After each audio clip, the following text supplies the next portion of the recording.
যাক মানুহে হৃদয়ৰ পৰা আঁকোৱালি লয়। আমাৰ অসমীয়া সাজযোৰত মুগাৰ সাজযোৰত ইমানেই এটা উজ্জ্বলতা আৰু জিলিকনি আছে, যাক পৰিধান কৰাৰ লগে লগে ছোৱালীজনী দেখিবলৈ বৰ ধুনীয়া লাগে। আজি তোমাকো বৰ মৰম লাগিছে। অসমীয়া আচলতে গৌৰৱ কৰিব পৰাকৈ আমি অসমীয়া।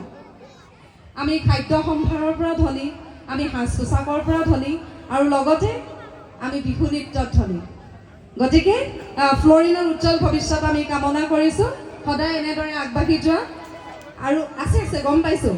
আৰু হিপ হপ কৰা ছোৱালীৰ বাবে বিহুটোৰ বহুত কষ্ট, তাইক দেখিয়েই মই বুজিব পাৰিছোঁ। কিন্তু তাই চেষ্টা কৰিছে নিজৰ আমাৰ যিটো আমাৰ আচাৰ ব্যৱহাৰ, আমাৰ সাজ সজ্জা, আমাৰ যি বিহু নাচ, সেয়া আয়ত্ত কৰিবলৈ চেষ্টা কৰিছে। এই পশ্চিমীয়া সংস্কৃতিৰ ধামখুমীয়াত পৰি যে নিজৰ সংস্কৃতি পাহৰি যোৱা নাই, এইটো আজিৰ তাৰিখত বহুত ডাঙৰ কথা। গতিকে পুনৰবাৰ